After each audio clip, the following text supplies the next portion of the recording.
Davanagere drugs ಕೇಸಲ್ಲಿ sir Congress ಮುಖಂಡರು ಕೂಡ ಬಂಧನ ಆಗಿದ್ದಾರೆ. ಯಾವ ಮುಖಂಡ ಆದ್ರೂ ಬಂಧನ ಆಗ್ಲೇಬೇಕಲ್ರಿ.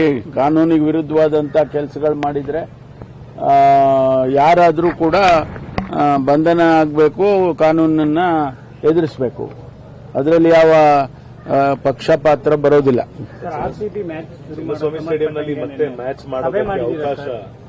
ಅಲ್ಲ, ಈಗ ಹೊಸದಾಗಿ ನಮ್ಮ ವೆಂಕಟೇಶ್ ಪ್ರಸಾದ್ ಅವರು ಅಧ್ಯಕ್ಷರಾಗಿ ಆಯ್ಕೆ ಆದ್ರು. ಅವರ ಸಮಿತಿ ಆಯ್ಕೆ ಆಯಿತು. ಅದಾದ ಮೇಲೆ ಅವರು ಮುಖ್ಯಮಂತ್ರಿಗಳನ್ನು ಭೇಟಿ ಮಾಡಿದ್ರು, ಉಪಮುಖ್ಯಮಂತ್ರಿಗಳನ್ನು ಭೇಟಿ ಮಾಡಿದ್ರು. ನಮಗೆ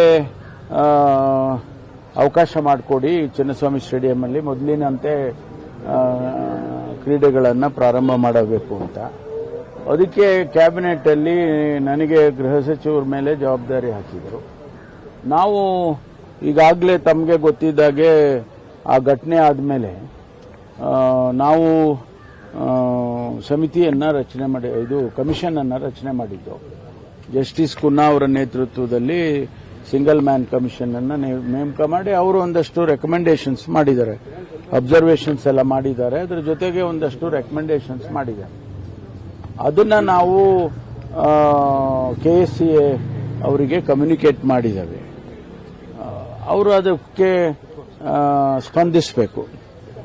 ಅವರು ಇಲ್ಲಿವರೆಗೂ ಏನು ಮಾಡಿದಾಗ ಕಾಣಲಿಲ್ಲ. ಮೊನ್ನೆ ನನ್ನ ಹತ್ರ ಬಂದು ಭೇಟಿ ಮಾಡಿದ್ರು. ನಾನು ನಮ್ಮ ಅಧಿಕಾರಿಗಳು ಮತ್ತು ಅವರು ಎಲ್ಲರನ್ನೂ ಸೇರಿ ಒಂದು ಮೀಟಿಂಗ್ ಮಾಡಿದೋ. ಮೀಟಿಂಗ್ ಮಾಡಿ ಚರ್ಚೆ ಮಾಡಿದೋ. ಅವರು ಹೇಳಿದ್ದು ಕೇಳಿಕೊಂಡು ನಾವು ನಮ್ಮ ಅನಿಸಿಕೆಗಳನ್ನು ಕೂಡ ಕಮಿಷನರು ಅವರೆಲ್ಲ ಎಕ್ಸ್ಪ್ಲೈನ್ ಮಾಡಿದರು. ಅದಾದಮೇಲೆ ನಾನು ಒಂದು ಸಮಿತಿ ರಚನೆ ಮಾಡಿದೆ. ಮಹೇಶ್ವರ ರಾವ್ ಅವರು ನಮ್ಮ BBMP ಏನು ಕಮಿಷನರ್ ಇದ್ದಾರೆ ಅವರ ನೇತೃತ್ವದಲ್ಲಿ ನಮ್ಮ ಕಮಿಷನರು ಮತ್ತು ಎಲ್ಲ ಇಲಾಖೆ PWD, ಪವರ್, ಆಮೇಲೆ ಫೈರ್, ಇವ್ರನ್ನೆಲ್ಲ ಹೆಲ್ತ್ ಡಿಪಾರ್ಟ್ಮೆಂಟ್ ಇವ್ರನ್ನೆಲ್ಲ ಸೇರಿ ಒಂದು ಕಮಿಟಿ ಮಾಡಿ ನೀವು ವಿಸಿಟ್ ಮಾಡಿ ನನಗೆ ತಿಳಿಸಿ ಆಮೇಲೆ ತೀರ್ಮಾನ ಮಾಡೋಣ ಅಂತ ಹೇಳಿದ್ದೆ ನಾನು. ಅವರು ಅಲ್ಲಿ ಭೇಟಿ ಕೊಟ್ಟಾಗ ಏನೂ ಕೂಡ ಒಂದು ಕೂಡ ಕಂಪ್ಲೈ ಮಾಡಿಲ್ಲ. ಹಾಗಾಗಿ ನಾವು ಕೊಡಕ್ ಬರೋದಿಲ್ಲ ಅಂತ ಹೇಳಿ ಅವ್ರು ಹೇಳಿದ ಮೇಲೆ ನಾವು ಕಮ್ಯುನಿಕೇಟ್ ಮಾಡಿದ್ದೇವೆ. ಅವರು ನನ್ನ ಸಲಹೆ ಏನು ಅವರಿಗೆ ಅಂದ್ರೆ ಆದಷ್ಟು ಅವ್ರಿಗೇನು ಅಬ್ಸರ್ವೇಷನ್ಸ್ ಮಾಡಿದ್ದಾರೆ, ಜಸ್ಟಿಸ್ ಕುನ್ನಾ ಅವರು ಮಾಡಿರೋ ರೆಕಮೆಂಡೇಶನ್ಸ್ನೇ ಫುಲ್ಫಿಲ್ ಮಾಡಬೇಕು. ಅದು ಪ್ರಾರಂಭ ಮಾಡಿ ಮೇಜರ್ ಏನಿದೆ, short term and long term ಅಂತ ಇರುತ್ತೆ. ಅಟ್ಲೀಸ್ಟ್ ಶಾರ್ಟ್ ಟರ್ಮ್ದಾದ್ರೂ ಮಾಡಿ ನಾವು ರೆಗ್ಯುಲೇಟ್ ಮಾಡ್ತೀವಿ ಅಂದಾಗ ನಾವು ಏನಾದರೂ ಕನ್ಸಿಡರೇಷನ್ ಮಾಡಬಹುದು. ಅದಕ್ಕೆ ಯಾಕೆಂದ್ರೆ ಕಾನೂನು ಚೌಕಟ್ಟಿನಲ್ಲೇ ಮಾಡಬೇಕಲ್ಲ. ಇಲ್ಲದೇ ಇದ್ರೆ ಜಸ್ಟಿಸ್ ಕುನ್ನಾ ಅವರು ಕಮಿಷನ್ಗೆ ಏನು ಬೆಲೆ ಕೊಟ್ಟಾಗ ಅಂದ್ರೆ ಸರ್ಕಾರ ಕೂಡ ಅದನ್ನ ಒಪ್ಕೊಂಡಿದೆ. ಕ್ಯಾಬಿನೆಟ್ ಅಲ್ಲಿ ಜಸ್ಟಿಸ್ ಕುನ್ನಾ ಅವರದ್ದು ರಿಪೋರ್ಟ್ ಅನ್ನು ಒಪ್ಕೊಂಡಿದ್ದಾರೆ.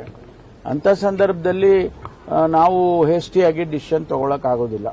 ಅದಕ್ಕೆ ಅವರಿಗೆ ಸಲಹೆ ಕೊಟ್ಟಿದ್ದೇವೆ, ಕಂಪ್ಲೈ ಮಾಡಿ ಆ ನಂತರ ಮಾಡಬಹುದು. ಸರ್, ಅವರು KSCA ಸ್ಪಂದಿಸಬೇಕು ಅಂತಂದ್ರೆ ಯಾವ ತರ ಸರ್ ಅಂತಂದ್ರೆ ಅವರು ಸ್ಟೇಡಿಯಂ ಸೆಕ್ಯೂರಿಟಿನ ಅಥವಾ ಗೇಟ್ ಇಲ್ಲ, ಅದೆಲ್ಲ 17 ರೆಕಮೆಂಡೇಶನ್ಸ್ ಅವರಿಗೆ ಕಳಿಸಿದ್ದಾರೆ.